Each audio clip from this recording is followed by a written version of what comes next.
Alrighty, hello everybody. Welcome back to the One Nation of Gamers Summer Circuit. This is the feature tournament number 1. My name is Osmo Cutie. I'm joined by Dog. What do you think of that last match there, Dog? It was pretty fun, exciting. I always like the underdog to win, which I mean, I know when you're a caster, you're not supposed to have an opinion on things, and you're not supposed to root for people. But I really like it when underdogs win. It's always good. Yeah, we're no opinions allowed. No opinions allowed. But yeah, Nosum is going to move on to the winners match of this Group A, and Kalento is going to move on to the losers match. But for now, we are going to move on to the second match of Group A. It's going to be Eldritch versus Waffster. Now, Eldritch was the player who qualified by having the most GEICO points from the EU regions. So he placed consistently the highest in the first 2 EU qualifiers. And Waffster was the player to win the North American qualifier number 2, which happened earlier this week. So he was the winner of that. He won a bunch of GEICO points as well. And so he's going to be the second player in this matchup. We can see their decks on the screen. Waffster is actually on team Goobystorm. So I believe it's with Goobystorm and just some ladder players like that. I see these guys on the ladder all the time. They play ladder all the time. Pretty much if in every single ladder session I've ever played, I queue up against Waffster at least once. Yeah, Waffster plays a ton. I'm actually pretty good friends with him, and he was like pretty excited about winning this, and he's definitely trying to like make a name for himself. So he has the motivation. He plays like a ton, and he is always like pretty high rated. So yeah, and he brought some interesting decks also. I mean, like Paladin. That's kind of crazy. Yeah, Paladin. I actually really like Paladin. It's one of the decks that I always think people sort of underrate going into tournaments.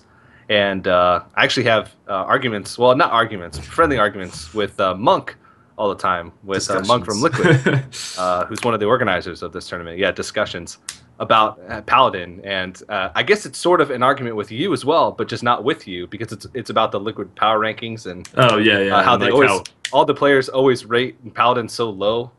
And so I always say, oh, Paladin should be higher. Oh, you have mid-range Druid at number 1. Why isn't Paladin higher? Stuff like that. Like the number 1, 2, 3 is mid-range Druid, Control Warrior, Warlock. Why isn't mid-range Paladin higher? But yeah, I really like Paladin. Long story short. So it looks like the players are getting ready. And I don't know. I do the rankings, and I always put Paladin pretty low. I don't know how I feel about Paladin. And you always put Rogue really high, man. Yeah, Rogue's always up there. It's because Rogue's the best. Yeah. Every Rogue player will agree with me. Well, there's so many Rogue players that do those rankings, and Rogue players like hate. Well, they don't hate Paladins. They just think that Paladins are weak because they always beat Paladins when they play them. If you're a Rogue player, exactly. They muster, you fan, yeah, they cry. Exactly, and then you just win the game from there. So it looks like we are going to jump into the first match here. It's going to be Warlock for Eldritch and Warrior for Waffster. And judging by this opening hand, it looks like it's Control Warrior. Yeah, it's a fancy portrait. Dang. Oh, yeah, wow. I know, it's shiny. It's like... What if we can get some emotes out of Waffster? Oh, man. Yeah, once again, we're going to try and get Eldritch's hand as quick as possible. But for now, once again, we will roleplay as Waffster. Man, the Owl is actually like really sick in this matchup. Just because like you don't have to use an execute on a Drake, you can like clear it with just the Owl, so it gives you more removal. Like the Handlock matchup it's interesting to play out, right? So the way I like to play it is you don't attack at all. You just like never want them to play Moldens, and you just sit and use all your removal on their other threats. Like because they run 2 Drakes, 2 Giants, and what? Maybe a Boom, something like that. And we can see he runs Rag. Like that's a pretty greedy list, but still. So you can deal with all those threats with like Shield Slams, Executes, and like maybe just like face tanking stuff.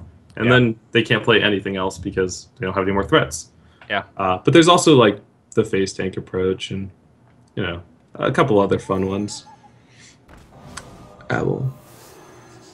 We're not going to get to see the armor up animation just yet, but it's going to come, I promise. It's going to happen at least once this game. What Unless if it Eldritch doesn't? just I'd gets be fed so up and sad. concedes. I'd be so sad. All right, well, we can see the hand of Eldritch now. And I feel like traditional Handlock is kind of risky to bring right now. I feel like the other lists have more consistent win rates. I guess it's more predictable. Like I'm talking about like Malylock. Like so many players are bringing Malylock just because it has such consistent matchups. Yeah, I could definitely see that. It's I don't know. It's like hard, right? Because like Druid's not very good right now, and like you kind of want to bring. I don't know. The bad matchups for Handlock aren't that many. Like it's Druid and like some other things. So I think it's like fine to bring. It's just I think the other Warlocks are a little bit better right now. And that's why I think Handlock is like falling out a little bit. Oh, there it is. So beautiful. Craigasm. So beautiful. Like I always think it's something else. Oh, it's a hammer. Oh no, he's armoring up. Every single time. I've seen an animation 50 times now. Oh, Waffster. Stylish. Yeah, I like the hat. Yep. It's fancy. That's his ladder hat. This is ladder hat. He needs to put on his tournament hat. Yeah. Wrong hat, Waffster. Alright, well, what are your thoughts on this matchup in general? I've played a lot of Control Warrior, and Handlock is my least favorite matchup. Not because it's bad, but just because I hate it. So what are your thoughts on Handlock Takes versus... forever. As I said, because I used to practice with Purple, and he taught me just he was like, the way you win that matchup is just don't attack. So once I started doing that, I mean, obviously you can't do that every game because things change. Like you might, oh, I have like this really sick hand with Grom. I might as well like try to go in, or like, oh, I just lost because I didn't have execute, and he hit me in the face with a giant 4 times. But yeah, ever since he taught me like not to attack, I have been winning this matchup a lot more as the Warrior. So I think it's Warrior favored, but yeah, it's very easy to play differently and possibly lose. Yeah. Yeah. I agree. Yeah, because you only have a limited amount of removal for their threats, and the longer you stall until the point where they can throw out Molten Giants, the more opportunities you have to draw into more removal. Because they're going to get within like your combo range eventually, because they're going to tap enough to the point where they're going to get to 15, 14 health eventually in the matchup. So exactly, you're not in a rush. Siphon. Yeah. Whoa. Siphon's so weird. Like, I like it. It's so weird. It. Well, like, I love it. so like Zixo always gets mad at me for like including a Siphon in my Handlock deck, and he's just like, it's terrible. Like, you lose so much tempo from it. Like, they play Emperor and you play Siphon, you lost so much tempo, and he just like keeps like talking about the tempo, and I'm just like, yeah, but like in this instance, right? Like it cleared to Sylvanas, it was pretty good. He was able to tap. But it's just like an interesting card because it's mostly been replaced by a BGH or something. Yeah. And it's interesting to see. Sneed is actually pretty problematic. He can silence it, but if he silences it, it's still a 5/7 body that's gonna deal with like Sludge Belcher next turn. If he deals with it now and then something more impactful comes out, then he could be in some trouble. Like, what if it hits Sneed's and then Sneed spawns a Ragnaros and then his Ragnaros hits his Ragnaros? The dream. Kill Sneed, summon KT, have that fiasco again. Oh, jeez. I wonder if he's just gonna go in, like Alex's face. I don't really like that. It's very bold, very bold. This is actually I think just Dr. Boom. No, because Dr. Boom plays into. I guess it doesn't really play too much into Shadowflame. I wouldn't mind Dr. Boom here. Are you just gonna like let Rag? Oh, he's not attacking. Okay, that makes sense. All right. He's going for the dream here. He needs the Sneeds to summon something good, but I can imagine that it's gonna get silenced. I don't know if there's that many other silence targets in Warrior because he's already been through Sylvanas, and that's usually the only one. Yeah. So, or there are some like smaller ones, like Sludge Belcher. Sometimes you can silence, but yeah, Sylvanas for sure. I think he's like trying to fake setting up for lethal, because like that was kind of a weak turn. Mm-hmm.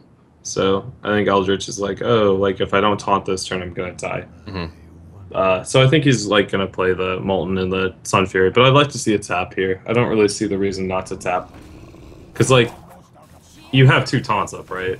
Yeah. Why wouldn't you tap in this scenario? I don't know. It's interesting. Base. Ooh. He also doesn't want to play too much into Brawl, so this is probably the most he's going to commit to board. Well, he doesn't have a way to deal with everything here. He can throw in Sneeds and see what he gets.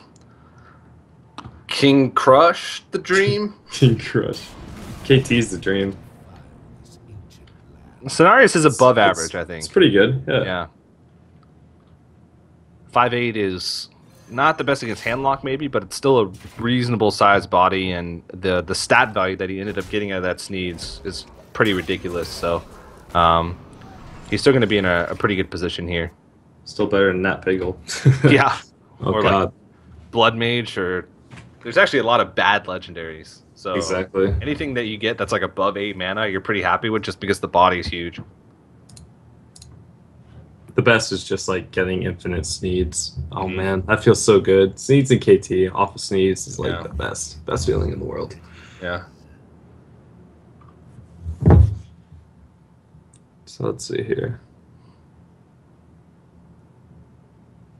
First, can he kill him? No, he can't. He has 16 damage. He silenced the Sludge Belcher. Yeah. And now, what's the best way? This is awkward.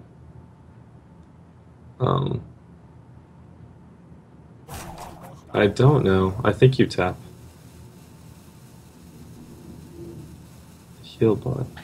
He's playing very scared at the moment. Yeah, I don't know why. I think it was because like he believes that Waffster has the the Grommash combo in hand, but like he didn't need to play both of those, did he? I think a Belcher would have been enough. Yeah.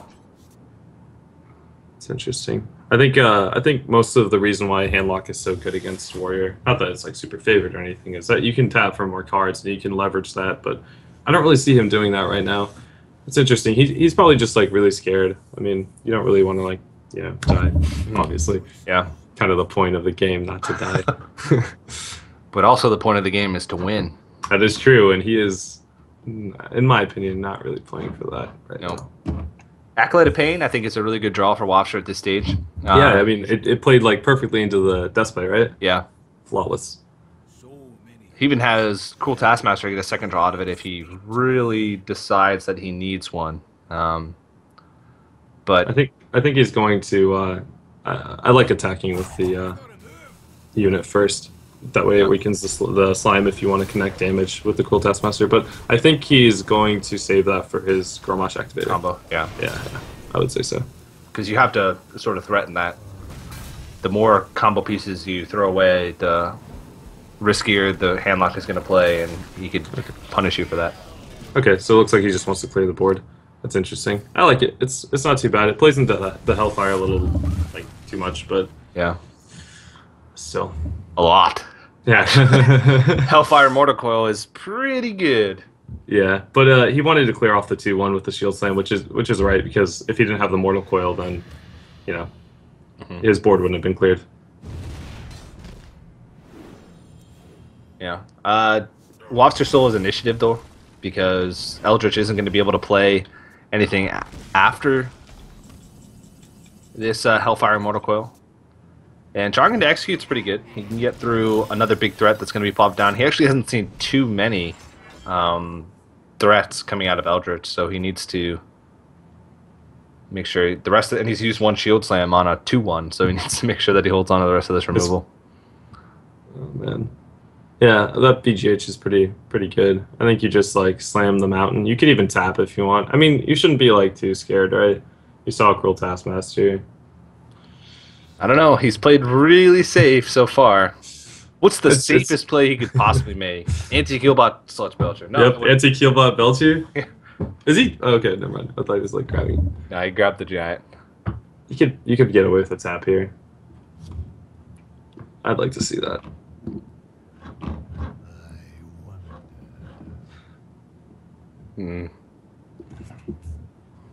Yeah, if you're gonna play Big Game Hunter, I don't think there's any reason. Well, yeah, because he could tap, play Mountain, and play BGH. And play BGH. Yep. So like mana inefficient. It's so weird.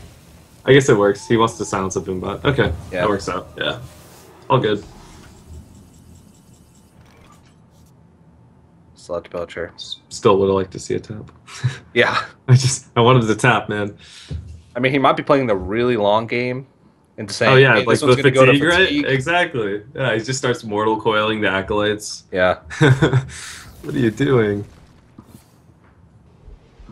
He also might want to get the Twilight Drake down first to get out some removal, but that's really wishful thinking.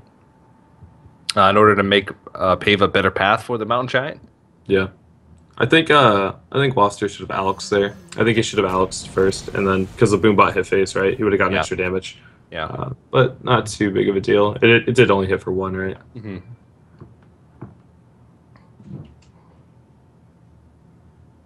Mm-hmm.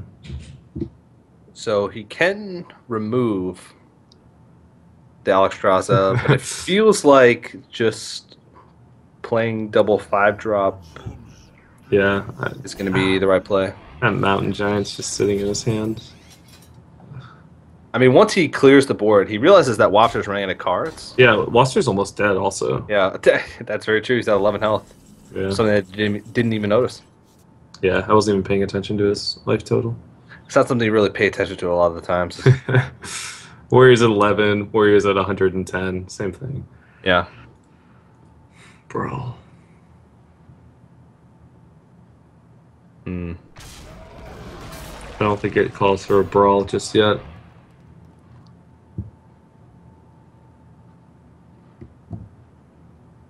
Then again, yeah, the curve is just really weird, because he can't play both of his threats. He can't play Shield Maiden and Sludge Belcher on the same turn. And how big is the board going to get from this point out? Like, he's got 3 cards in his hand. Is he really going to play more than 3 creatures? I know they're weak, but he can curve out perfectly. You play the Belcher and you play the Brawl. Yeah, that's true. So much value. It's interesting, Brawl. Okay, that's not too bad. And just toss the Belcher out. Oh, okay. Okay, that's a good one. That's a good one. Can't be mad. He'd want Alexstrasza to come out in the perfect world, but he's just. Why isn't he tapping? Is he? It's interesting. He's just playing the long game. He's playing the long game. Oh man, that revenge deck. Actually, I like revenge, especially in like matches like these. It can definitely win you a game against Patron, something like that. Yeah. Yeah, especially against Patron, because a lot of times you're taking a lot of damage from weapons. You're getting low anyway from that matchup, so having that basically miniature flame strike can be a really big deal. Even just having a second whirlwind can sometimes be. Exactly, yeah. Especially against Hunter, they drop double Leper Gnome. You just whirlwind, they concede. I don't think it usually works like that. That's how it works with me. I need to change my ladder name to Dog, I guess. Oh man, you just get roped every turn. Start crying. Alright. Alright, he's going in. He has Jiraxis also. I don't see how Waffster really comes back from this position though. Like, how is he gonna kill Eldritch? He needs to draw like a Deathbite and just smack face. I think that's how he wins this game. Draw a Deathbite, smack face, hope he doesn't have taunt. Pretty much. But even if he draws Deathbite, smacks face, Eldritch can just Jiraxis. Yeah, but it puts him out of range. Oh yeah, that's true. Oh man. Yeah, and he's basically on a clock now with 16 damage staring at him on the board. And he is, it's lethal next turn yeah. with armor. Ooh, oh, if he plays Jiraxis, oh, that'd be so sick. Wow, but how many cards does Waffster have left? I don't know if he can even afford to play it. That's true. He's probably still going to lose in that case. Well, no, I don't know, because he'll have 8 cards. He might, wow, that's awkward. But, because, like, you don't want to taunt your giant, and then you need to kill off the Grommash. But he might run, like, a BGH, right? Like, we didn't see one yet. Usually, Warriors run BGH because it combos so well with Cruel Taskmaster. He's going to have to Shadow Flame his Watcher.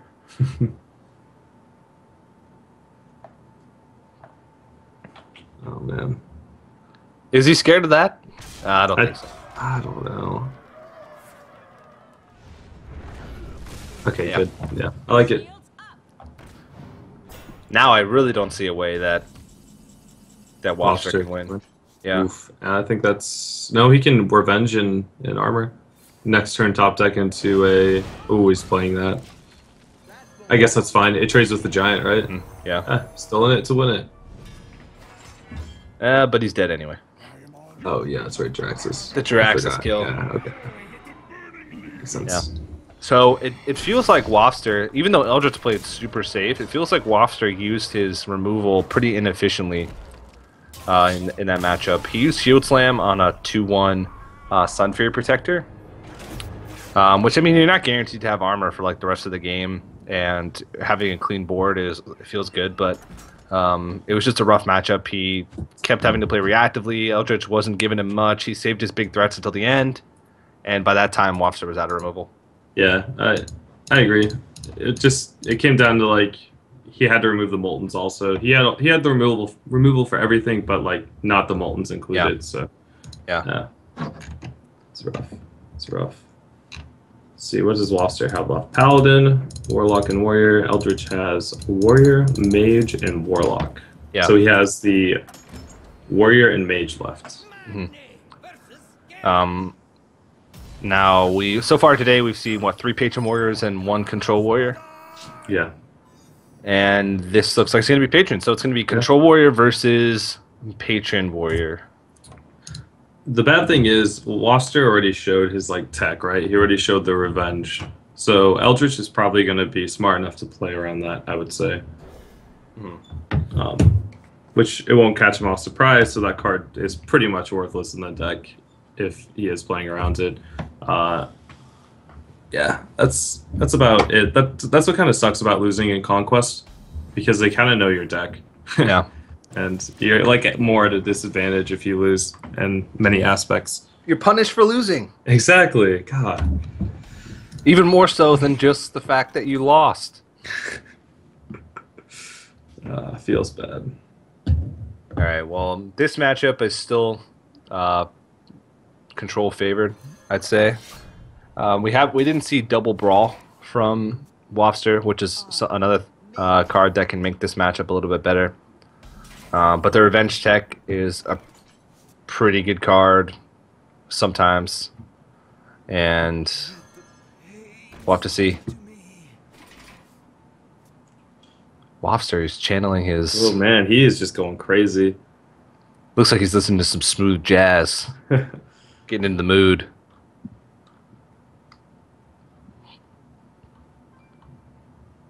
What card is that?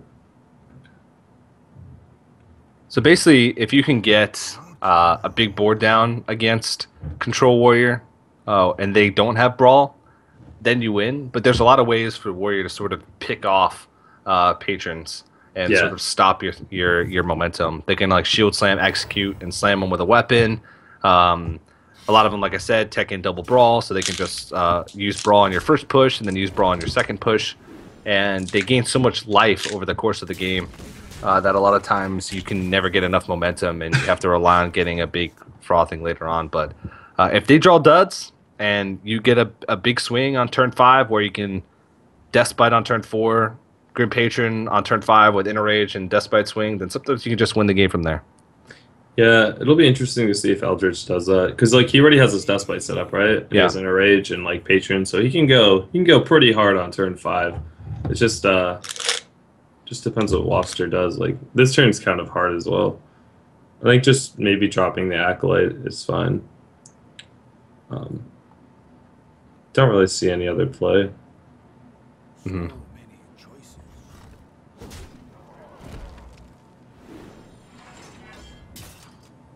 I would have liked to see that attack last turn. That way it would have played around a Cruel Taskmaster on it to kill the Acolyte. Does that make sense? Like, Yeah. Yep. Yeah. But it's fine this turn as well. And this is sort of a weird position for Eldritch as well, because he wants to save the Deathbite for next turn where he can Patron, but he also wants to deny draw, because next turn he's going to be able to throw his Acolyte in for a free draw on the Armorsmith regardless. So I think that preserving the second charge of Deathbite is more important. And another interesting thing is Eldritch actually runs the shield blocks. So he's got more cycle. Yeah. He's running that version. Yeah. And Shield Slam. Ooh, can't use it though. I think preserving the Despite's probably just correct. Mm-hmm. The thing is, whenever you do this and you go all in on your first patron, and you leave up their Acolyte, they're getting more draws. So they have a higher chance of getting into their Brawl, things like that.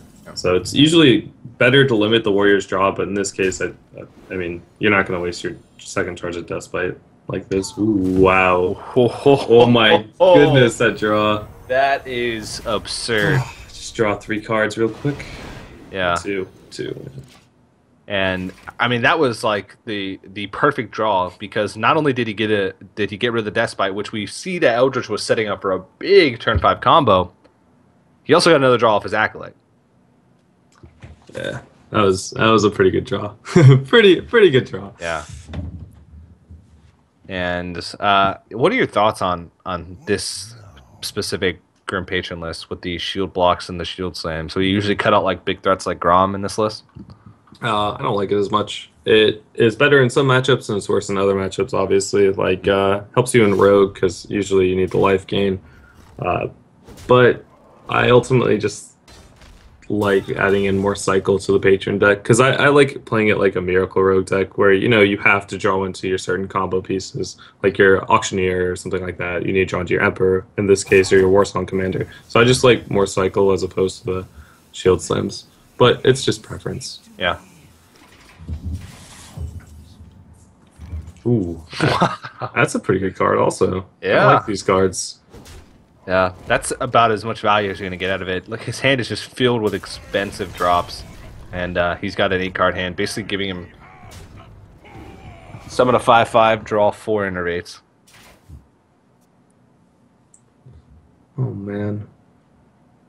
Commanding Shout also. Interesting. Wow, there's a lot of, like, interesting tech. I don't know. I'm not sure what he's cutting. I'm sure he's, like, slams and, like, some of the top end, like Grom. Yeah. Maybe like Gnomish Inventor. I like Gnomish a lot. It's really good for proccing Battle Rages. You want units with like a decent amount of HP because most of the time you run double Battle Rage and it's hard to find activators if you run like double Loot Hoarder and stuff. Oh, you probably cut the Loot Hoarders also. That makes sense. That's true. That's true. Makes sense. So if you're Waffster here, what do you play? 7 total mana. You haven't seen an execute yet, have you? No. Did see 1 shield slam. Seems like even though you're using mana sort of inefficiently, I think just Boom. play Dr. Boom here. Yeah.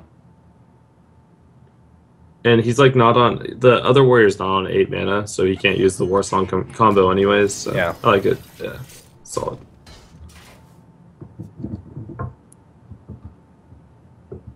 Acolyte of Pain doesn't do too much. It is cycle. Commanding Shout could help in this matchup if he can get to a point in the game where he can actually play Warsong Commander plus Grim Patrons. Yeah, Commanding definitely can help against Warrior. But Eldritch's hand is just not that great right now. Sure, you can remove the boom, but what do you follow that up with? Oh, there we go. Okay. Yeah. There, that fixed the problem a little bit. Now he can just take out the Dr. Boom with the Shield Slam, set him next turn to where he can Warsong and Grim Patron. And Ooh, gets 2 draws off that also, dang. Yeah. Also has Inner Rage for next turn as well. Do you think he'll get greedy and try and set up a Despite before he does that? It depends how many times he can propagate his Grim Patrons, ultimately. Yeah. I don't think that attack was necessary either, because I think Waffster's probably going to sacrifice his low HP minions for the Grim Patrons. So do you just, like, Alex's face, take initiative, try to, like, go on that killing plan? Because you have Grom, Cool Taskmaster in your hand.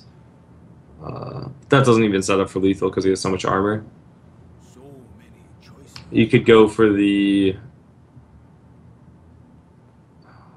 I don't know. Is there another play? I don't really think so. I think Alex Strauss is great because it puts him on the defensive, which is going to interrupt like plays that he wants to make, because the Grim Patron Warrior sort of plays similar to, like you said, Miracle Rogue, where they're not really worried too much about what you're doing. They're worried about what they're doing and trying to set up their combos. Yeah. But Alex Strasza sort of throws a wrench in that plan. All of a sudden, the plan that they had to perfectly fill out their curve the next turn is ruined, because now they have to worry about dying. And I Execute being in the hand is pretty good, because he's going to be able to block the 8 damage from Alex Strasza, but he's still starting to get pretty low. 9 armor, it makes a big deal, though, in this situation. Having those shield slams really actually ends up being pretty big. Yeah, it really does. I agree. Oh, he was thinking of Warsonging there. That's interesting. What would you Warsong? I don't even know. He wouldn't have enough mana to use Commanding Shout. I don't really know. He has to execute that for sure. Yeah. Maybe just set up the Deathbite, Smack Face. Yeah. It's probably the best thing to do. I'm not actually sure. No, I think that is. Yeah, I think you just need to start getting aggressive. Yeah, and none of these cards are cards that you want to play by themselves. Like Frothing Berserker, Grim Patron, Warsong Commander.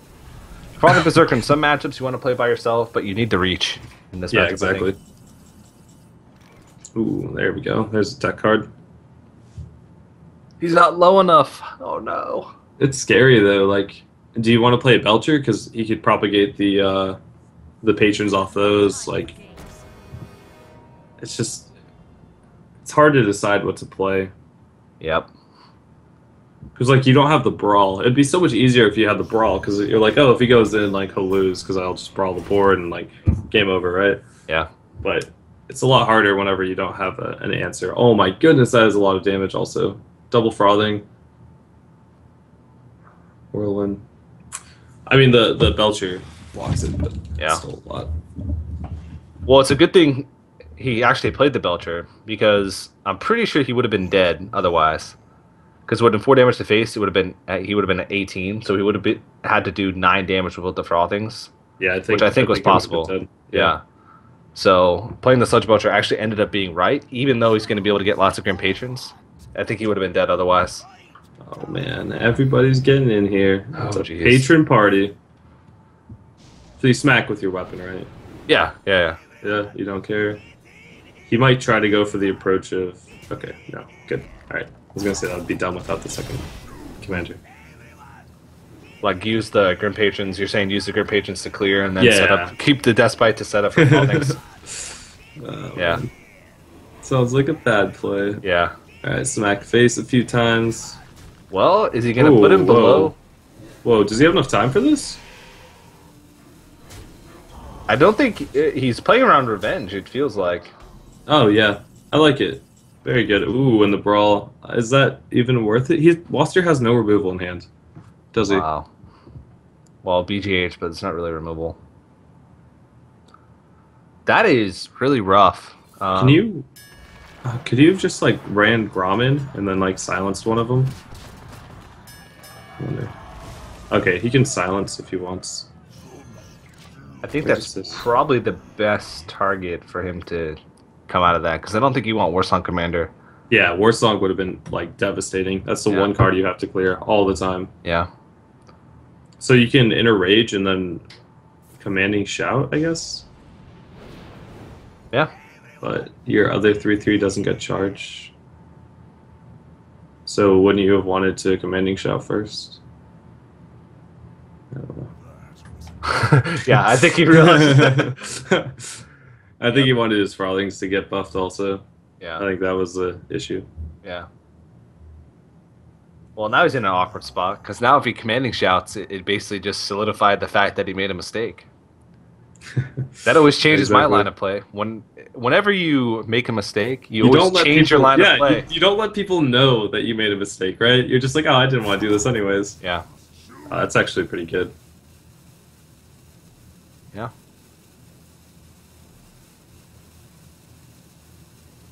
Actually, yeah, the Whirlwind doesn't spawn. Waffster needs a weapon. If he gets a weapon, he can... the Whirlwind spawns everything, right? Because it doesn't kill the patron. Yeah. Yeah. But Waffster needs to draw into a weapon, and then he can get himself sub 12. Yeah. And then clear the board. The Whirlwind actually doesn't summon a patron from the patron that's at 1 health. Because it doesn't? No, because technically it's not taking damage. Oh, okay. Interesting. even though it shows up as 1 damage on the Grim Patron, since it's already at 1 health, it's not taking damage. So he only summons 2 extra there from the 2 full health patrons that he had.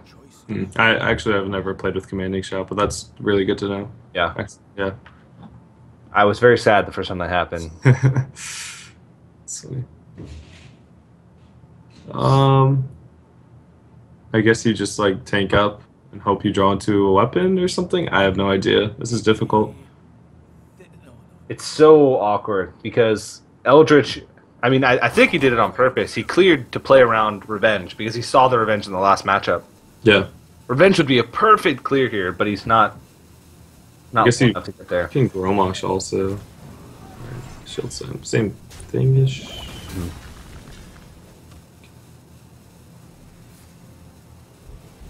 BGH.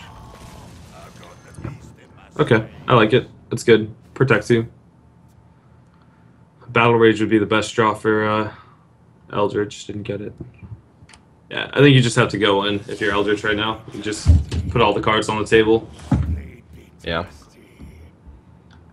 You saw that he didn't really have efficient ways to remove your board last turn. He didn't have Brawl, obviously. He's not low enough to be able to use Revenge. He threw out BGH just to try and answer, so you know he's not going to have ways to deal with these Frothing Berserkers. And these things are going to get huge. They're already at 6/6, so he's got 15 damage staring him on the board next turn. He does have Owl. The one thing he can be happy about is that Eldritch is completely out of cards. And if he finds a way to remove a couple of these guys, which he does have ways, then he can limit the effect of Battle Rage. I don't know. It's starting to look a little bit rough for Eldritch. So you can Gromosh one of them. Do you silence the Patron? Or do you silence the Frothing? He silence the Frothing. Because you know the Frothing's already going to be at 8 attack. But do you really want him to get a free Patron? I guess it doesn't matter if it's at 1 HP. Yeah, that's true. That's true. Yeah, I guess it's a little scary. There's a 8/4 on board. He can probably kill you. It's a Whirlwind. Because he can just throw in his Patron, and then all of a sudden he's got a 10/4 Frothing Berserker on the board. Yeah, I think I like silencing the Frothing as well.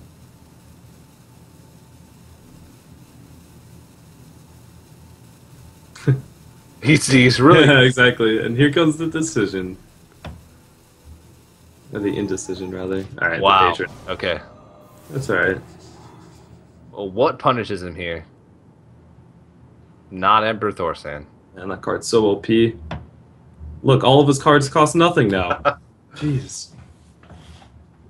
He definitely wanted to see that like 8 turns earlier. But I mean, it's still a body, and he's still gonna smack the face for 10. And actually, okay. Waffster, he can clear with the Revenge. Yeah, Revenge is activated now.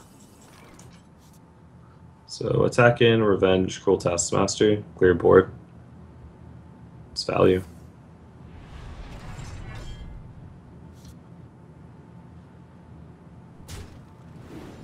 Yep.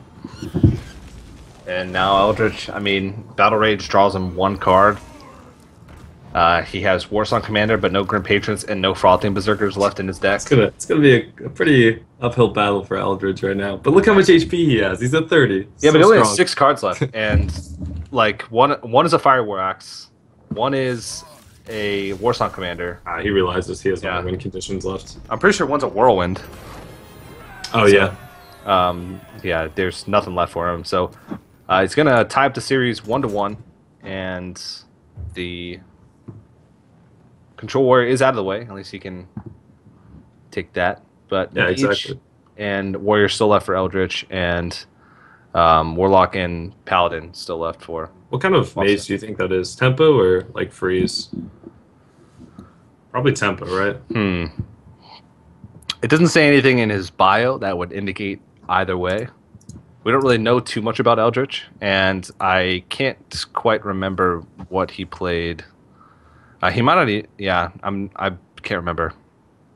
It'd be pretty ballsy to bring freeze mage in this Yeah. meta. Like, I'd be impressed. With all the warriors. Exactly, it's scary out there. It's scary. Yeah. But there have been some players that have brought it and have had reasonable success with it because it still does do well against like warlocks. But I don't even know how the Malygos warlock matchup works against Freeze Mage. Yeah, I'm not sure either. I think I know Purple Drink brought it to what was it? DreamHack Summer. Yeah. And he was like 4-0 with it. I mean, he got out in groups. He went like 5-2, but he like got really far with it. So I don't know. It's definitely like still good, but it's just so scary because you know you're gonna lose the warrior matchup like every single time, and you're just like everyone brings a warrior. Warrior is so popular right now. You have to be really confident in your Freeze Mage to bring it to an environment like this. Yeah, for sure. I've actually seen more Control Warriors losing to Freeze Mages in the past month than I've seen in the rest of my Hearthstone career combined. But because people aren't expecting Freeze Mage, they aren't like well practiced in the Freeze Mage matchup, and of course Emperor Thorsan just made the matchup like 10 times better. Yeah, exactly. For the Freeze Mage, it actually makes it winnable. Yeah. Like, it's not unexcusable to lose now. you can definitely lose. Mm-hmm. Yeah, you're not shamed for the rest of eternity by all of your peers if you lose to Control Warrior, or if you lose to Freeze Mage as Control Warrior anymore. Long gone are those days. But yeah, the players are just taking a quick break real quick to go to the bathroom, but we should be jumping right into game number 3 really quickly here in just a second. We can take this opportunity to remind you guys to head over to geico.onog.gg. It's an official website for the tournament. You can get all the information about the tournament, including upcoming matches, the breakdown of GEICO points, when the next feature tournament is, and who's going to be playing in it. And you can also get a quote from GEICO. Of course, GEICO being the premier sponsor for this tournament. They're the guys that allow us to give out $60,000 over the course of this summer circuit. And you can also enter in to win an official TSM PC. So make sure you head over to that site and enter in to win your PC. Maybe get a GEICO quote as well. But we are jumping into game number 3 of this second match of the day. It's going to be Eldritch, and it is Freeze Mage versus the Warlock from Waffster. Freeze Mage is pretty cool. I like it. I like it a lot. And looks like it's going to be like Handlock. I guess we can't really tell what kind of Warlock it is yet. But Freeze Mage, definitely exciting. I'm expecting him to just like throw all that away. Yeah, Doomsayer you can keep, but ultimately you just want to get your cycle. Yep. Well, looks not well. That doesn't tell us anything either. All right. Okay, Malygos. There we go. All right. That makes it easy. Suddenly we just see double PO. We're just like, what? Well, Bane of Doom is interesting in this in this deck. I've seen a few players run it, but I'd say it's one of the rare cards that you find in Malygos Row. Gotta believe in RNGesus. Yeah, RNGesus there. I guess it works with Malygos, right? I didn't even think about that. It does, but just have to have Malygos on the board for a turn without. Or you just have to, you know, get Emperor for like 5 turns, easy. Yeah, and keep coin.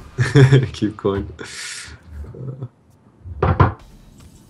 Well, I guess we'll see how this matchup works. I don't think Bane of Doom's really going to do too much in this matchup.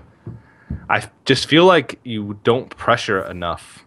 I think the Malygos Warlock is favored, but that's only if you like keep the Owl, you know, for the Doomsayers, things like that. If you play it really smart, I feel like Malygos can definitely win. If you draw into a Drake early like this, like that thing is going to hit him in the face like 10 times over the course of this game. Yeah. 10 times. Yeah. Just develop the Ice Block, I think, is the best play here. Can't really do much else. Yeah. You also have a lot of damage from hand. As even if you don't play Malygos, you can still like burst sneak through in. freeze. Yeah. Yeah, for sure.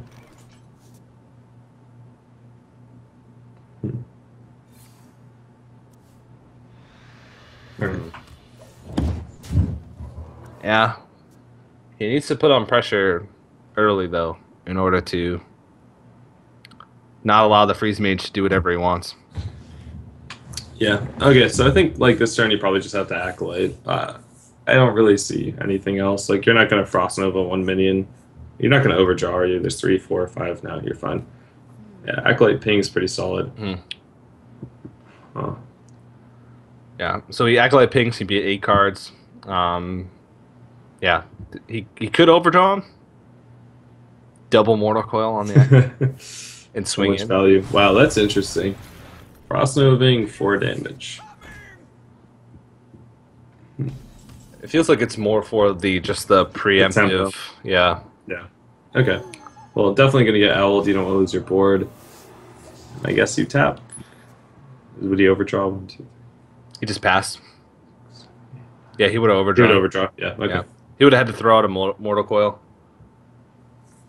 on nothing. I wouldn't have minded him playing a BGH there, honestly. Like, you probably run 2 in that deck. And Yeah. you just want more pressure as quickly as possible. So The only BGH target in the whole deck is Alex Straza. Exactly. It could be Giant Mage. Oh, there you go. You can never tell at this point, right? Yeah. It's rare, but I've actually probably seen, at least on ladder, more Giants Mages than Freeze Mages lately. They're everywhere, man. They're everywhere. Yeah. So maybe he's playing around the possibility of that, but it's hard to say. And now this turn becomes a little bit problematic. He's not going to fit the curve very well. I think now you Accolade Ping. Yeah, you have to Accolade Ping. Which it could have been quite a bit better if he did this last turn. And been able to set up for Frost Nova Doomsayer. But he really wanted to try and gain that tempo advantage and ruin the turn 5 play from the Warlock. Yeah. I mean, if he did it this turn also, he could have set up for like an Archmage. But I mean, he had the Owl anyway, so it's irrelevant. All right, well, I think it's prime time for a Bane of Doom. Oh, baby. Mal'Ganis time. Oh, baby. Yaraxis. Aw, so anticlimactic. Oh, man. I was like, edge of my seat. Little Flame Imp. So sad. Even though it's Flame Imp, Bane of Doom is still a pretty valuable card. Yeah, it also gives you extra reach. Like, I don't know. Yeah. Sometimes you're like, oh, he used both Dark Bombs, both Hellfires. He has no more reach in hand. Suddenly, Bane of Doom face. It's nice like that. Before Bane of Doom was, I guess, quote-unquote, buffed, a lot of people didn't know that you could hit Bane of Doom to face. I didn't. I definitely didn't. There you go. I didn't either. Confessions. Confessions from pro Hearthstone players. Yeah. Well, this is awkward as well. He can develop. He really needs Emperor is what he needs because he actually has a decent hand for Thorsan because he's got Archmage Antonidas, he's got Frostbolts, he's got cheap spells. He's missing Ice Lances to have sort of that ideal Emperor hand, but yeah, right now he's got a lot of the burn now, in which he'd want the burn to come later on. Yeah, it's also kind of a shame he's drawing into his secrets. You really want to get those off like Mad Scientist and stuff. Second Owl is actually pretty important. Guarantees your board's not going to get wiped to like some garbage like a second Doomsayer, Frost Nova, stuff like that. Yeah, Waffster could also use an Emperor as well because he's got both Dark Bombs in his hand plus Malygos. Yeah, so he gets an Emperor all of a sudden. He could play on turn 10 or with 10 mana Malygos plus double Dark Bomb. He needs to like dump his hands. It's kind of just sitting there. Like the odds of him drawing into Emperor become so much more or less likely if he's not tapping or if he's not cycling. And I mean, I think the Mage is gonna like Alex him anyways, so the health is kind of irrelevant. Yeah. But yeah, he drew all of his secrets. It's like really bad for Eldritch. Yeah. Feels bad. Feels really bad. Because now, when he draws Mad Scientist later on in the game, it's going to be useless. It's going to be a 2-2. What did I tell you about that Drake, though? Drake's doing work. It's been on the board since turn 4. It's attacked 3 times now? 3, 4, something like that. We're getting closer to 10. On the way Might up. attack 10. Got double BGH and double Owl in this deck. So I know double BGH has been pretty standard, especially in the decks that are running like one Abusive Sergeant. I guess double Owl is seen a lot as well. It's a very reactive type of deck up to a certain point. Yeah. Let's see. Just dump your hand, I guess. Whoa. Wow. Whoa. I don't know. I don't know if I like that. It's so passive. Yeah, like why not just dump your hands? like, sure, you have an answer to the Alexstrasza, but you don't set up for lethal, and it's interesting. Yeah, because now all of a sudden Eldritch has lethal next turn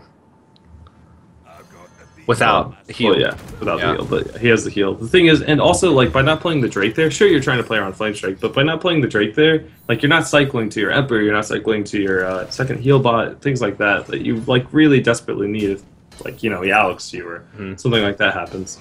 Because now like Eldritch has a lot of time. He's not even like Waffster doesn't even have lethal next turn. I don't think he's just heal bot because he can like play Ice Barrier, heal bot, pink face, something like that. Yeah. He also might go for something like Archmage into Ice Barrier if he feels safe enough to. Just has to do the math on how much damage he can take because he does need the extra burn. Can he set up for lethal over 2 turns? Maybe actually. Yeah. I think so. So he could Frostbolt Ice Lance this turn. He's going to put him at 16. No, it's not enough. No. Yeah. He could do 15 damage next turn. Yeah. But I mean, I guess he has enough burn to kill him over 2 turns. I don't know. I kind of like the barrier there. Maybe it would hold his block for another turn. Yeah. I guess you just have to do the math on it. I would be like, oh, the most I could take is 9 this turn. Malylock goes into Soulfire and something like that. But yeah, this is probably going to be fine anyways because he has a second block. Yeah, this route is. He's going to be able to kill you from hand regardless of if you freeze. So he's going to have to kill him over the next 2 turns. Yeah, because of the fact that he only has 1 more turn to buy with Ice Block. Which is possible. Yeah, definitely. Yeah. Well, is he not killing the... Oh, wait, that doesn't kill it, does it?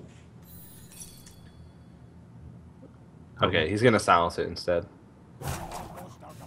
Yeah, he's got to kill it because he needs to limit the amount of burn. I'd like to see like a coil here. Try to draw into your second heal. Nope. Okay. He doesn't like to draw. He doesn't like to draw, apparently. Maybe he only runs 1 heal bot. Maybe I'm the idiot here. Who knows? His deck feels like a double heal bot no matter what kind of deck. We'll see. But it looks like Eldritch, as long as he's calculated enough damage, he can put...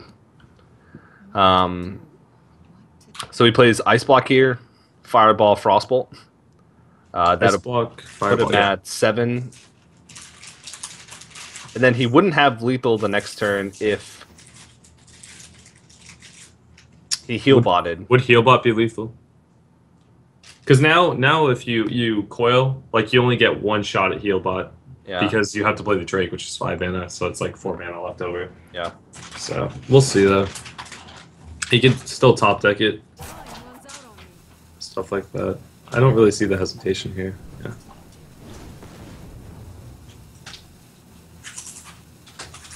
Yeah. He pings. Okay. I wonder what the reasoning is for that. Oh, because he has enough mana to use it all. Okay. Wait, does that set up for lethal if it's heal bot next turn? Oh, no, it doesn't. Farseer. No. Farseer doesn't take him out of range. So I think, unless he can Mortal Coil something into low Theb or heal bot, then this is just game over. I think so as well. Yeah. Yeah, he's going to use the Mortal Coil first. And I'm pretty sure he runs 2 heal bots. It feels like it sort of has to be. And now I don't think there's any way that he can do it. He could pop the block, hope he doesn't have enough burn, but he knows there's at least 2 fireballs in the hand. Or at least 1 fireball in the hand, I suppose.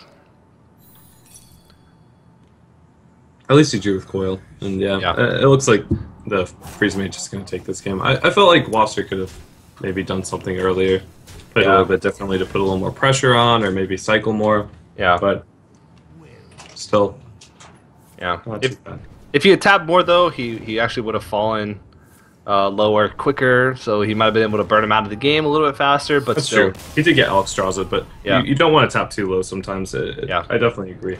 Yeah. But he played very passively, chose to not draw on a lot of opportunities where he could.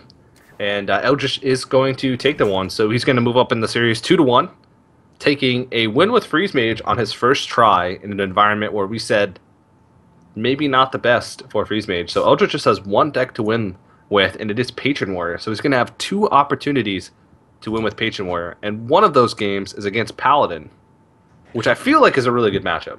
It kind of is, but like the Paladin can definitely take it pretty early. Like the Patron combo doesn't really start until like 8. Yeah. So the 1/1s aren't really that much of Yeah. a big deal. And you know, if you get muster into quartermaster, suddenly you're staring down like what three 3/3s and a 2/5 that you just can't deal with. So it can go anyway, I'd say. Yeah.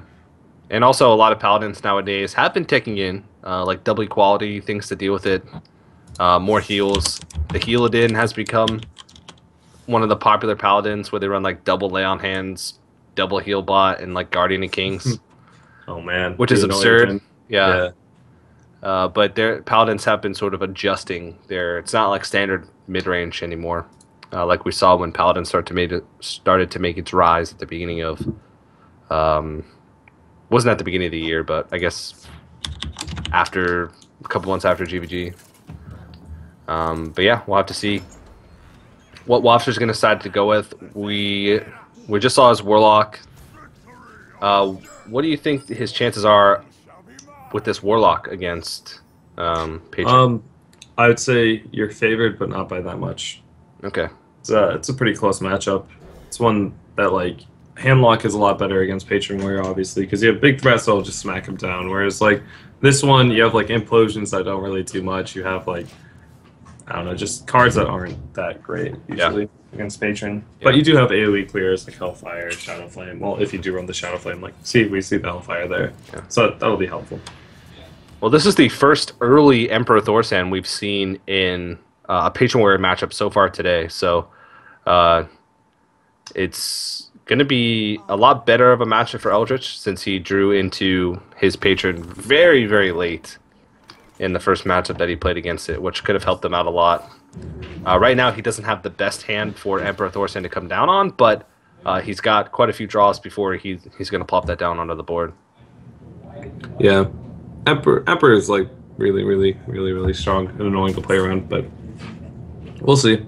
It's interesting because Waffster is also running Alex Draws in this deck. Something you don't see a whole lot in Malylock decks now. Yeah, his deck seems very.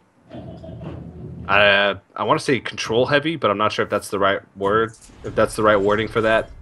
It looks like he basically just goes all in on the Malygos combos later in the game. We haven't seen Dragon Synergy cards like Blackwing Corruptor or like Blackwing Technician.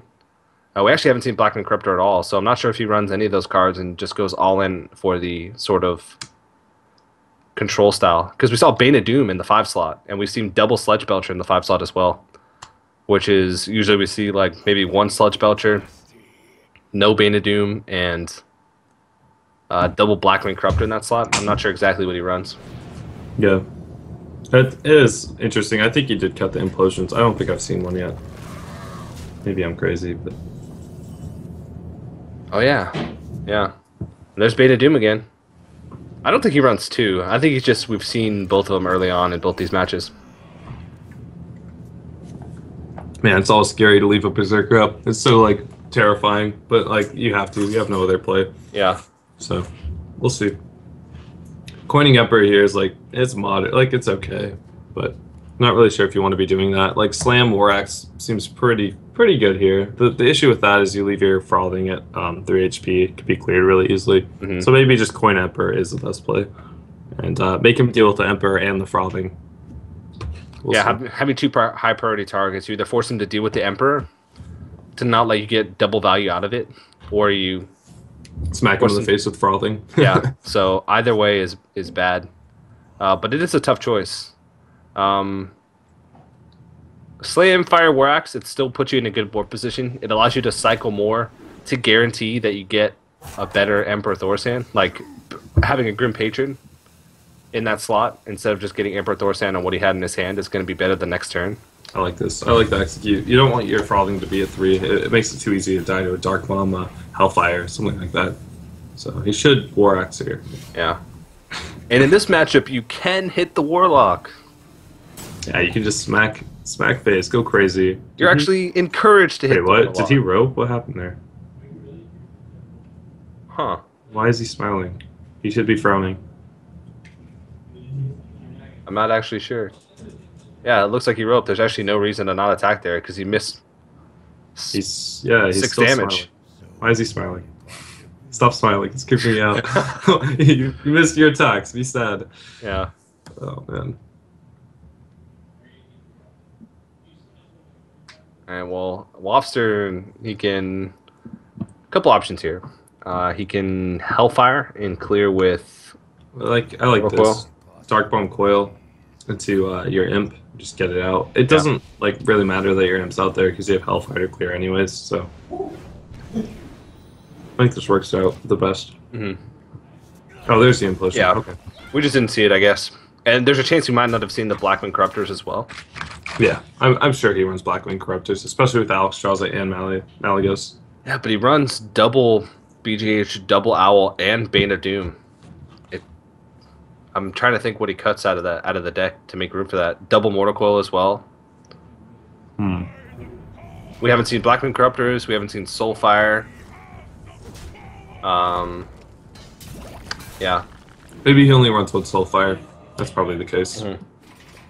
Yeah. Oh, there we go. There's There one. it is. So 7 mana total. He can. It doesn't seem like there's any way to not tap in this situation, which will leave him with 5 mana. But removing the Emperor just have Thorsan is going to be really awkward here. You have to like Implosion, I think. And hope for the best. Hope it doesn't roll a 2. I mean, you could Hellfire, but you really don't want to be burning a Hellfire. Yeah. So I think Implosion. Ooh, the 4-Plosion. Easy game. Yeah. And you're not worried too much about Grim Patron combos because you know you have Hellfire. And if he just uses Grim Patron combo to remove your imps, then you know you'll just be able to Hellfire down the board. Be put back into the same spot that you were, so. Let's see. War Song, go crazy. The issue with this play is like you're going all in. Man, Waffster's like praying right now. He's like, oh gosh. But you're going all in, but you know, you're just gonna get Hellfired. I mean, there's a chance you don't, obviously, but normally you want to be making these plays when you can Battle Rage to follow it up and reload your hand, because then you draw like a ton of cards. But yeah, I guess this was his only line of play. Yeah, Waffster actually he makes a lot of movements with his hand, and we have fact about him that he says he's been doing card tricks for 8 years. Ooh, so like the sleight of hand, you sort of get into the habit of like making not weird motions, but making motions with your hands. They're weird to us, but not to him. I like how he attacked him with the Armor Smith. Yeah. To make it perfect Hellfire. Alright, there we go. And now Eldritch is out of stuff. Yeah, I mean, he can still come back. He just needs to draw a bunch. Battle Rage obviously can't draw off that right now. Double shield block, just getting up that armor. Maybe he could take this game to fatigue. It's going to be a long time before he's able to get decent value out of Battle Rage. Has he lost? Is this the second game with Patron Warrior that he might lose? Like, yeah. It's going to lose? Wow. Yeah. Interesting. And he's got to get through 25 armor before he can even get anything out of Battle Rage from his face. Oh, okay. Well, I have no idea what he cuts then. I guess second Soulfire and I don't know. Because he runs 2 of everything. Double Healbot, double Belcher. Well, he doesn't run double Bane, but yeah, it's hard to fit in that stuff. It would be interesting to see what he cut. Maybe he cut an Owl. I'm not sure if we saw double Owl. There's a lot of things that you could probably We did cut. see double Owl. Oh, we did? Yeah. Oh, yeah, that's right, for the Doomsayer. Yeah. Saw double Owl, saw double BGH, saw double Sludge Belcher. We see double Healbot now as well. So, well, maybe we can get the deck list afterwards. But it seems like a pretty strong deck. I mean, a lot of the variations of Malygos Rogue right now Malygos Warlock. I want Malygos Rogue to be stronger. So. Oh yeah, Malygos Rogue's actually in a pretty sweet spot right now. Like, I'm probably gonna be playing that soon. It's actually there. It's there. Is that coming from your Rogue player mind, or is that coming from your neutral caster mind? All right, it might not be the best deck. Do you recommend players who have 50 ranked wins with Rogue to go into on the ladder right now? Malygos Play Rogue? Malygos Rogue? Absolutely. Make sure you queue into Dog, though. It's my secret to climbing. You say something's good, so everybody will play it, and then you farm it. Yep, I play a deck on stream, and then everyone like that decks it, right? And then I play the counter to that deck, and then I climb ranks. Genius. Absolutely genius. Alright, well, he's got to chip through this 60 health sooner or later. And I don't really see much of a way for Eldritch to come back. He's been through one Warsong Commander, so he sort of like has to draw Warsong Commander running right into Commanding Shout. And just completely clear the board with Grim Pages and Commanding Shout in order for him to really have a chance. Because there's a lot of damage staring at him on the board right now. I think he can Alexstrasza as well. Yeah, just Alex, go face. Yeah. Go hard. You can be kind of scared if you're in a Waffster spot. Because if he draws a Warsong Commander, like Frothing, Whirlwind, it just depends. Like, it's always a scary situation when a Patron Warrior has like a decent sized hand and can start going for it. You know, setting up for things. Well, Despite is not going to really do much because he needs 2 turns to set up like a big Battle Rage or a big play with Frothing Berserker. So he's going to try and Battle Rage here to try and draw into something that's going to help him, but I don't even see what's going to help him. He needs like 2 card combinations in order to come back. Yeah, it looks pretty helpless for Eldritch, but I mean, he does have another game and he has to take on if he does lose this. Ooh, Whirlwind. That's interesting. Interesting, but hot, good enough. Yeah, not helpful. But it's going to be like what, Paladin against Patron, and usually Patron's like pretty favored. So yeah, he chose death. All right. Well, he goes ahead and concedes, and we have a tie game, 2-2, and we're going to go into game number 5. Of course, you mentioned is going to be the Paladin from Waffster versus once again Patron Warrior from Eldritch, and it's not very often that we see Patron Warrior, when brought in a Conquest lineup, lose 2 matches. Yeah, to see it like lose 3 would be pretty interesting. I mean, Waffster might have like tried to attack his decks against Patron. Like maybe his Paladin's running double equality, maybe it's running like a bunch of heals. We don't know. I mean, he did make it through the entire. Actually, both these people made it through the entire qualifier, didn't they? Yeah. At least once. Eldritch made it through with points, which means he consistently placed higher. So he was the highest. He had the highest amount of GEICO points for someone who didn't win a week. I like that. So he didn't win one, but he placed high enough in multiples that he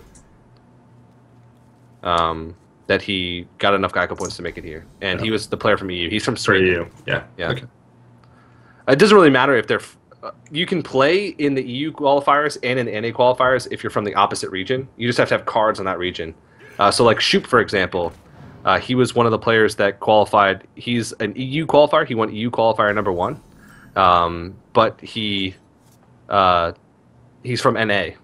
But points don't cross regions. So if you get points in EU and points in NA, you can't add them together. Yeah. Wow, this is aggressive as all hell. It's a big unit. So it's Aggro Paladin. Dang. 8 damage, turn 2. Well, you're basically saying you have to have Whirlwind or Cruel Taskmaster, or you're going to take 8 damage. Or Inner Rage. There's a lot of cards. Okay. Fair enough. Oh, no. Well, he took 16 from a turn 1 Abusive Surgeon. Do you just, like, dump your hand right now? I like it. Oh, man. This is going to hurt. It's putting on the pain train. Imagine, like, a Divine Favor draw. So sick.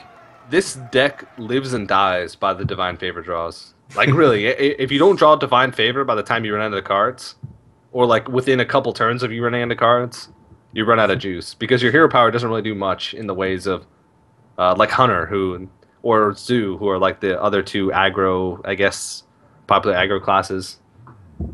You either have to have a way to refill your hand, or have to have a way to put your opponent on the clock. And without Divine Favor, Paladin has neither. Yeah.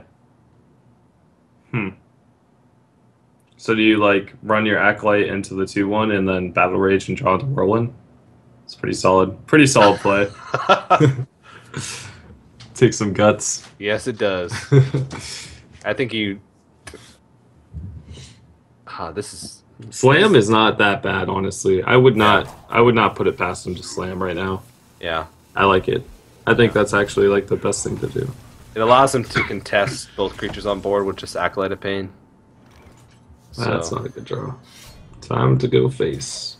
Yeah. Well, I mean, he's still putting him at 8, and effectively on turn puts him 4. at 6. On turn 4, he's at 6. Like how? Oh my god. Why do I play Hearthstone? What am I doing with my life? These are those situations where you have to ask yourself just that. Do you battle rage here, or do you just play the frothing, try to get something on board? I feel like you need to armor up. So Yeah, you die to a consecrate if you don't. So it looks like he's not. Yeah, okay. So he's just gonna go for the weapon. this feels like, oh man, like what are you gonna? This fireworks is basically like 6 damage to the face. But like, yeah, exactly. You're not gonna want to weapon anything down. That's why I was like, oh, battle rage into like an inner rage, a whirlwind, maybe.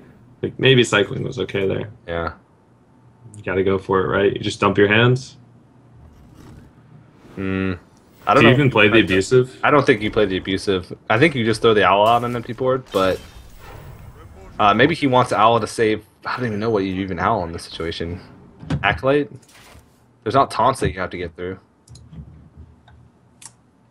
Whirlwind saves. Ooh. Ooh, I forgot he's running shield blocks. That's a pretty good draw. Dang. Yep. So this is one of those situations. Waffster needs Divine Favor. Ooh, an inner rage. Do you just use it? Why not? You kind of want to empty your hand to make Divine Favor less effective. 0 mana, remove board. It's pretty good. Yeah. So it feels like he's stabilized. Yeah, already. Yeah, Divine Favor could change that, but Should have mini bot's actually pretty annoying. yeah, it's really, really strong early. I wonder if he's going to play the Owl. I can't see why he wouldn't, but maybe he wants Eldritch to play around a certain card.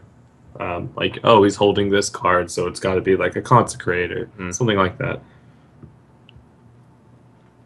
Well, once again, the only way he has to deal with the shielded mini bot is to hit into it, but he does have shield slam to be able to kill the back end of it. Waffster looks visibly stressed. I know. Well, he's facing not elimination, but facing going to the losers bracket right now, Yeah. and he's And winning against us some- Kalento. Oh, I know. That's Which is- gotta be terrifying. Yeah. So he just sets up the Death Bite, goes face. Oh, Blessing of Kings! It's not enough, but that's... How is he gonna remove that? Like, Wow. how is he gonna remove that? That's so strong. Other than Divine Favor, I'd say that's one of the best draws off the top. Knock knock. He can double. You can double slam. shield slam it. Yeah. Oh man, that was a sick draw. That and execute, I think, were his only outs for clearing that. No, maybe the Warsong Commander as well. Yeah, and he can also develop the Frothing Berserker because he's going to have enough mana to armor up and double shield slam. So now he's going to start putting Waffster on the clock, which is something that he needs to do because you can't just give him more and more opportunities to draw into either more threats or the Divine Favor. So he's actually only a couple turns away from killing him. Like he's on a 2-turn clock now. Ooh, that's a good draw as well. It's getting down to the wire. It if is. he draws into a Consecrate, like, game could be over next turn. So he's gonna put him down to 3 health. So yeah, if he draws on the Consecrate, he'd only be able to 5. Wait, he has like he's set up for lethal because he has to clear the 1/1 as well. Huh. Battle Rage should help. Well, he needs a Whirlwind effect. Yeah, exactly. So he needs the Battle Rage for sure, like 100%. Wow, it's gonna come down to what comes out of this Battle Rage. Warsaw Commander actually no, because he can't armor Nope. up. That's Oh my it. goodness! Wow. Wow. I did not expect Waffster to win this. Like he was like, it looked like he was so down on like that Blessing of Kings just connected for so much damage, and same as that like turn 1 abusive. I thought Eldritch stabilized for sure, but dang. That has to be infuriating for Eldritch. Infuriating. A turn 1 abusive sergeant hit you for 16 damage. Well, he can draw. No, he can't. There's nothing. Nope. Wow, and he Jeez. concedes. He has to play against Colento, but I think we're going to play our winners match first. Yeah. If I'm not mistaken. So Waffster is going to take the series 3-2 on the back of that Aggro Paladin finish. That was a really exciting matchup. He's going to move on to the winners match to face Nostum. And the winner of that, of course, moves on to the playoff stage, which happens on Sunday. And Eldritch will move down to the losers bracket, and he'll face Colento. And that's actually the first elimination match of the day. So the loser of that match is actually out of the tournament. And I'm looking at the structure here. They still go away, even if they face 7th and 8th, even if they're the first player eliminated from their group, they still go away with 4 GEICO points. It's not that many, considering like the winner of each week gets 10. But it could still help them maybe qualify at the end of the season. It means they only have, if they place highly in a couple more of the open tournaments, they might have an opportunity to go to the finals at PAX, or get invited to another feature week. But it really kind of stinks with like a $6,000 prize pool on the line for each individual week or even more than that actually. It's actually to just go home empty-handed. To just go home empty-handed, but you know. Yeah. GEICO points are important, not empty-handed. 4 GEICO points doesn't fill up much of a hand. Or your bank account. Whereas $750, which is for 3rd and 4th, actually fills up quite a bit. We do want to give a big shout out to GEICO. Of course, they're the premier sponsors for the summer circuit. This is it's the best open tournament circuit that's going to be happening this summer, at least with the highest prize pool, the most opportunities for you to win money and world championship points. It's going to be 16 open tournaments throughout the summer. We've already been through 4 of them, 2 in each region. There's going to be 4 feature tournaments, each with thousands of dollars worth of prizes and more GEICO points. And of course, the grand finals, which is going to happen at PAX. We have $60,000 to give away over the course of the summer. And of course, with that big finale happening at the end of the year. So big shout out to them. You can also go to geico.onog.gg. You can get information about GEICO points. You can get a quote from GEICO yourself. You can save money on your car insurance, of course. And you can enter in a chance to win a TSM PC, an official TSM PC. It is global, so wherever you are in the world, you can go ahead and sign up for that giveaway. But we are going to have the winners match coming up next. It is going to be between Waffster and Nostum. Well, we have that match, plus many more to come today. So don't go anywhere, guys. The One Nation of Gamers Summer Circuit will return right after this.